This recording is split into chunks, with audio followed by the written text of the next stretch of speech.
मित्रों, आपको ज्ञात होगा कि यति नरसिंहानंद सरस्वती और वसीम रिजवी ने जो महान अभियान छेड़ रखा, उस अभियान पर बहुत सारे प्रश्न चिन्ह लोग उठा रहे हैं। और प्रश्न चिन्ह उठाने वाले में सबसे बड़ी बात है कि आपके सनातन धर्म के अलावा तो जो लोग हैं ही सनातन धर्म के भी लोग हैं। आप एक बात सोचिए कि ये दुनिया का इकलौता ऐसा श्रेष्ठ धर्म है सनातन धर्म, जिसमें लोग अपने ही धर्म पर लगातार प्रश्न चिन्ह उठाते हैं, फिर भी इस धर्म में जिंदा रहते हैं। ये सबसे बड़ी दुर्भाग्य की बात है।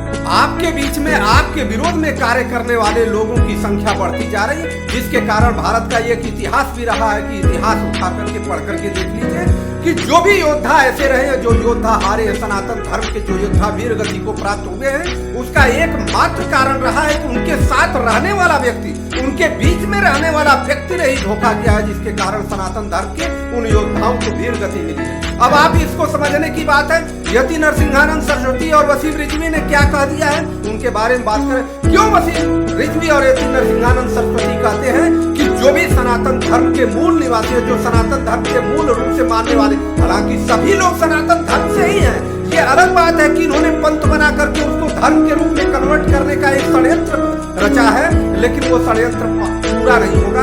अब आप सोचिए कि भगवान रामचंद्र जी की हम पूजा तो करते हैं, तो भगवान रामचंद्र जी की केवल घंटे हिला करके पूजा करते हैं, ये नहीं देखते कि भगवान रामचंद्र जी ने नीतियों का तो पालन किया था, लेकिन उन्होंने ही कहा था कि सच सन विनय कुटिल सन प्रीति, सहज कृपण सन सुंदर नीति, ममता रथ सन ज्ञान कहानी, अत लोभी सब विरत में खानी, क्रोधे समकामी हर कथा, कुशर बीज भय फल जता।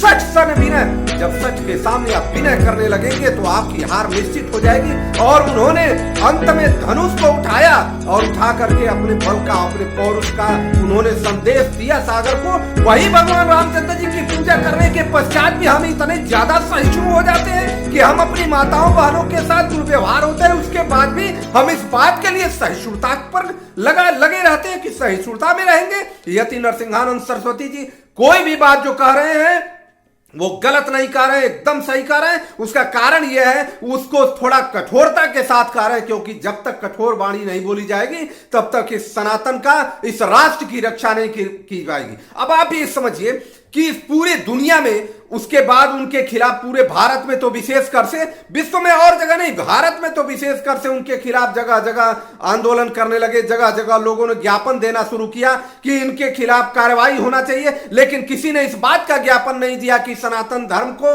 ये श्रेष्ठ बता रहे हैं, हमारे पंथ को ये नीचे बता रहे हैं। इस बात के लिए नहीं कहा कि इसका यति नरसिंहानंद सरस्वती जी प्रमाण दें और आकर के प्रमाणित करें, अन्यथा माफी मांगे। ये केवल इस बात पर अड़े हुए इनके खिलाफ कार्रवाई होना चाहिए, इस बात को नहीं करें कि चोर को अगर चोर कहा जा रहा है तो ये इस बात को ये नहीं कह रहे हैं कि साबित करें चोर को चोर कैसे कहा है इन्होंने। इस बात को समझना होगा। हमारे बीच में जो भी योद्धा ऐसे हैं जो सनातन धर्म के लिए कार्य कर रहे हैं, उनका सहयोग करने की आवश्यकता है, उनका साथ देने की आवश्यकता है। और उन गद्दारों के साथ वही व्यवहार होना चाहिए जो व्यवहार भगवान श्री कृष्ण ने किया था, जो भगवान श्री रामचंद्र जी ने किया था, जो भगवान परशुराम जी ने किया था, वही व्यवहार होना चाहिए। तब जाकर के सनातन धर्म की रक्षा होगी, नहीं तो सनातन धर्म की रक्षा जल्दी नहीं हो पाएगी। और आपको इस बात को समझना होगा कि हमें शास्त्र और शस्त्र दोनों का भान करना पड़ेगा, तब जाकर के इस सनातन धर्म की रक्षा होगी।